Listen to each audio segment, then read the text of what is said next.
एक खास मेहमान हमारे साथ इस दिन को और ख़ास बनाने के लिए दिनशॉ ईरानी CEO हीलियस इंडिया के मौजूद हैं इस वक्त। दिनशॉ जी प्रणाम, नमस्कार और good morning, happy new year sir. ये नव वर्ष आपके लिए, आपके क्लाइंट बेस के लिए, आपके परिवार के लिए, सभी के लिए बहुत शुभ हो, मंगलमय हो, समृद्धि आए, स्वास्थ्य सर्वोपरि है।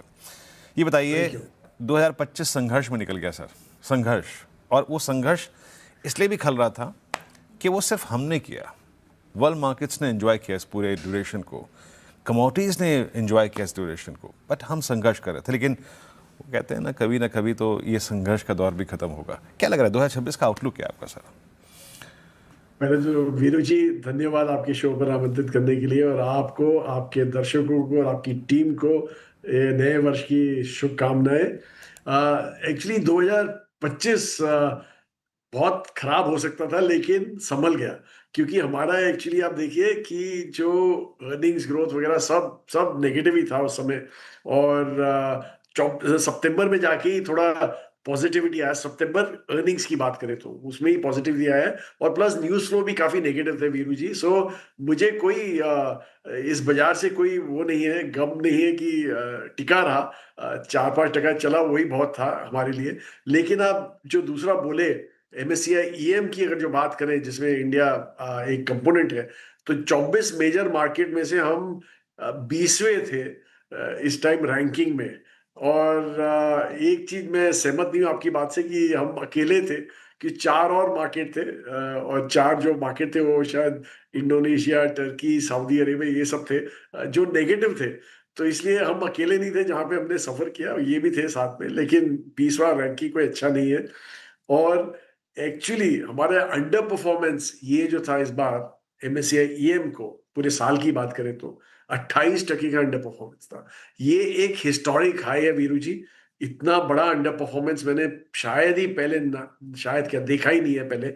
और ये मैं 90s की 90s की बात कर रहा हूँ, तब से हमने इतना बड़ा अंडर परफॉर्मेंस नहीं देखा है। तो इसलिए मुझे ये लग रहा है, और एक्चुअली आप हिस्ट्री अगर जो देखें तो जब भी इतना बड़ा अंडर परफॉर्मेंस होता है एक रिवर्सल आता ही है हमारा। तो मुझे कोई शंका नहीं है कि ये 2026 में हम आउट परफॉर्म करेंगे MSCI EM को। बहरहाल अगर जो आप बोले कि MSCI EM में नेगेटिव रहा तो वो बात अलग है, लेकिन मुझे तो लग रहा है कि अभी बुरा वक्त खत्म हो गया है और 26 में अच्छा ही दिख रहा है। और आपने देखा आज सुबह बारिश हुई है बॉम्बे में, तो सारे गम धो दिए हैं ऊपर वाले ने भी सबके। सो देखते हैं अभी क्या होता है। बिल्कुल दिनशॉ जी, गुड मॉर्निंग, श्रेया बात कर रही हूँ, और आपको भी नववर्ष की हार्दिक शुभकामनाएं मेरी तरफ से। और बिल्कुल सर, एक तो गम धोया, ऊपर से इतनी पोल्यूशन हो रही थी मुंबई में, वो भी थोड़ा कम हुआ है। अब दिल्ली में इतनी पोल्यूशन है कि मुंबई की कोई बात नहीं करता। खैर सर, मार्केट पर आते हैं, और आपके मुंह में घी शक्कर, आप बहुत पॉजिटिव साउंड कर रहे हैं 2026 को लेकर। लेकिन सर सवाल यही है कि पैसे 2026 में बनेंगे कहाँ, क्योंकि कंफ्यूजन है और इन्वेस्टर्स के मन में, और जो इन्वेस्टर नए साल में बाजार में कदम रख रहा है उसके लिए क्या हिदायत, कौन सा सेक्टर्स आपको अच्छे लग रहे हैं जहां पर पैसे बन सकते हैं इस साल? श्रेया जी, आपको भी नए वर्ष की शुभकामनाएं। और एक्चुअली आप देखा जाए तो 26 जो मैंने बोला कि ऐसा बिकॉज अंडर परफॉर्मेंस हुआ इसलिए आउट परफॉर्मेंस होगा, वैसा नहीं है, ओनली वही नहीं है। लेकिन आप देखिए कि सितंबर के जब नंबर्स आए थे, रिजल्ट्स आए थे, उसके बाद में एक्चुअली हमारा आउट परफॉर्मेंस चालू हो गया था MSCI को लेके। एक्चुअली सितंबर तक हमारा अंडर परफॉर्मेंस 30% था, और ईयर एंड हमने 28 में किया, पर वो इतनी बड़ी बात नहीं है, 2% का तुमने कैचअप कर लिया था। लेकिन आगे चल के हमें यही लग रहा है कि जो रिजल्ट जैसे आ रहे हैं, और एक्चुअली दिसंबर क्वार्टर भी हमें ढंग का लग रहा है। तो आप अगर जो MSCI के कंपोनेंट भी देखें, उसमें जो आउट परफॉर्म किए हैं जो स्टॉक्स इंडिया के, और काफी बेहतरीन तरीके से आउट परफॉर्म किए हैं, तो वो स्टॉक्स का अगर जो आप देखें, एनालिसिस करें, तो उसमें अर्निंग्स ग्रोथ रही थी, इसीलिए वो आउट परफॉर्म किए थे। इसलिए हमें लग रहा है कि यहाँ पे भी जिस जिस सेक्टर में आपको अर्निंग्स ग्रोथ दिख रही है, वहां पे आपका आउट परफॉर्म चालू रहेगा। और अगर जो ज्यादा खोजने की जरूरत नहीं है, एक तो ऑब्वियसली जो सेक्टर जो अच्छे करने हमें लग रहा है आगे चल के अच्छे करेंगे, mainly will be driven by India का जो GDP स्टोरी है, ग्रोथ स्टोरी है, उससे ही ड्रिवन होंगे। और इसलिए डोमेस्टिक फेसिंग कंपनी जैसे BFSI हो गया, जो एक्चुअली कंज्यूमर फेसिंग BFSI है, वो दैट शुड डू वेल। और consumption should do well, discretionary consumption actually अच्छा करेगा। और दूसरा जो न्यू एज कंपनीज है जो मार्केट शेयर कैप्चर्स कर रही है from incumbent companies, old age incumbent companies, वो भी अच्छा करेंगी। तो ये सब जो सेक्टर्स हैं, हेल्थ केयर, हॉस्पिटैलिटी, टूरिज्म, ये सब हमें अच्छे लग रहे हैं और हमें लग रहा है कि आगे चल के ये ग्रोथ दिखाएंगे और उसी के चलते आपको दिखेगा। बहरहाल अगर जो आप मार्केट कैप वाइज की बात करें तो ये जो सितंबर क्वार्टर था उसमें सबसे बड़ा ग्रोथ हमने देखा था स्मॉल कैप सेक्टर में। जो 250 कंपनियां हैं INSE 500 की, उसमें जो स्मॉल कैप कंपनी थी 31%, 37%, if I remember right, earning growth था उनका। और मिड कैप का 25 था, लार्ज कैप का सिर्फ 10% ग्रोथ था। तो इसलिए मुझे लग रहा है कि यहाँ पे भी आपको फोकस शिफ्ट करना पड़ेगा, थोड़ा रिस्क लेना पड़ेगा लाइफ में, क्योंकि अगर जो रिटर्न देखना है तो थोड़ा रिस्क तो लेना ही पड़ता है। तो इसलिए लग रहा है कि सेक्टरली ऑल्सो एक शिफ्ट होगा, मतलब मार्केट कैप वाइज ऑल्सो एक शिफ्ट होगा टू दीज कैप्स। अच्छा सर, हमें चाहे वो इन्वेस्टिंग हो चाहे ट्रेडिंग हो, रिस्क रिवॉर्ड रेशो और प्रॉफिट बुकिंग, ये दो चीज़ें भी अगर आप देखें आपको बहुत जिन पे गौर करना पड़ता है। एक सेक्टर, इनफैक्ट GST कट का एडवांटेज तो सबने लिया, बट प्राइस पे जो ट्रांसलेट हो गया वो था ऑटो। आज अशोक लेलैंड को देखिए आप, M&M at all time high, Maruti at all time high, और बहुत सारे स्टॉक्स ऑल टाइम हाई पर हैं। इसने हाथों हाथ लिया और वो प्राइस एक्शन विजिबल था। Is that enough for the movement, या फिर आपको लगता है कि भी ऑटो यहाँ से डिलीवर करेगा? और जी एक्चुअली वीरू जी, हमें ऑटो में स्पेसिफिकली टू व्हीलर ही पसंद है आज की तारीख में।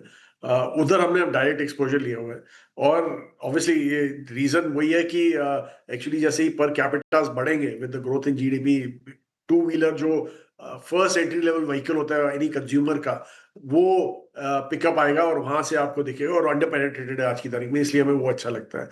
बहरहाल जो आपने ऑटोज की बात की, मेन स्टोरी वहां पे आज की तारीख में जो ग्रोथ दिख रहा है वो आपको ईवी स्पेस में दिख रहा है, in the passenger vehicles, PVs में, पैसेंजर व्हीकल्स। तो वो वहां पे हमें लग रहा है कि वो अभी इंसुलेटेड है फ्रॉम कंपटीशन, ग्लोबल कंपटीशन। जैसे ही खुलता है तो आपको दिखेगा कि वहां पे ग्रोथ रेट थोड़ी हल्की होने लगी है। बहरहाल हम वो सेक्टर को मिस आउट नहीं किया, क्योंकि हमने वो सेक्टर प्ले आउट किया है थ्रू फाइनेंसियर्स, जो PV फाइनेंसिंग करते हैं, CV फाइनेंसिंग करते हैं, उनके थ्रू हम वो सेक्टर का एक्सपोजर लिया है हमने, और वो बहुत ही बढ़िया किए। कि मोस्ट ऑफ द NBFCs आप देखिए तो ये बार NBFCs जो सेक्टर था वो सबसे बेहतरीन परफॉर्मेंस उसी सेक्टर का था, इसलिए we capture that growth from that level. तो इसलिए हमें we are comfortable with that. Okay, ये हो गई ऑटो स्पेस की बात। अच्छे यहाँ पर मूव्स और काफ़ी पॉजिटिव साउंड कर रहे हैं दिनशॉ जी, लेकिन FMCG पैक ने काफ़ी अंडर परफॉर्म किया पिछले साल, और आज जो शुरुआत हुई है उसकी वो भी कुछ अच्छी नहीं है। ITC, गोदरेज फिलिप जैसे काउंटर्स आप देखें काफ़ी गिर रहे हैं, क्योंकि एक्साइज ड्यूटी लगने की बात है, वो तो खबरें पहले थी, आज से इम्प्लीमेंट हुआ फिर भी टूटा। अब FMCG पैक 2026 में क्या यहाँ पर इसके हालात सुधरेंगे, या फिर क्योंकि काफ़ी अंडर परफॉर्म किया है इसने, तो क्या यहाँ पर एक रिकवरी के संकेत आएंगे 2026 में, या फिर इस साल भी आप इसकी गुंजाइश ना के बराबर देखते हैं? तो श्रेया जी, मैं MSCI की इसलिए बात कर रहा हूँ क्योंकि वो कंपोनेंट्स मैंने अभी स्टडी किए हैं, तो मैं उसमें से भी बता दूं आपको। उन कंपोनेंट्स में one of the worst performing sector, बराबर बोला आपने, FMCG था वहां पे।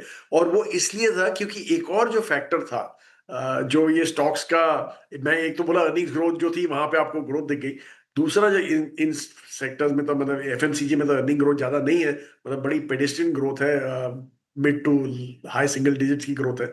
पर जो स्टार्टिंग पी था वो भी काफी इंपॉर्टेंट था, स्टार्टिंग वैल्यूएशन पॉइंट जो था वो भी काफी इंपॉर्टेंट था for stocks to outperform. तो यहां पे आप देखें तो स्टार्टिंग वैल्यूएशन इटसेल्फ इतने महंगे हैं, मतलब 40, 45, 50, 60 ऐसे पी में घूमते हैं, और जबकि ग्रोथ रेट आपकी 8 से 10% के बीच में। तो मुझे नहीं लगता कि यहाँ पे ज्यादा एक्साइटमेंट आता है। और दूसरा, जैसे मैंने बोला, कंजम्पशन पर डिस्क्रिशनरी बेटर करेगा देन FMCG, क्योंकि जैसे ही पर कैपिटास बढ़ते हैं एक कंज्यूमर के, तो वो कोई दिन में 4 बार एक्स्ट्रा दांत नहीं ब्रश करेगा, 3 बार एक्स्ट्रा नहाएगा नहीं, वो नए शर्ट लेगा, नए घर लेगा, नई गाड़ियां लेगा। तो इसलिए हमें वो सेक्टर ज्यादा पसंद है in consumption than this sector. चलिए दिनशॉ सर, बहुत बहुत शुक्रिया, आप इस कार्यक्रम में शामिल हुए और सभी सेक्टर्स पे अपनी राय रखी आपने। अच्छा, इस साल पहली यात्रा विदेश की मतलब कौन सा? पिछली बार 25 में तो ये ऐनक आई आपकी, जिसका फ्रेम हल्का सा सफेद है, और आपका देखा देखी समीर जी ने भी लिया है ना। अभी कौन सी यात्रा अपेक्षित है?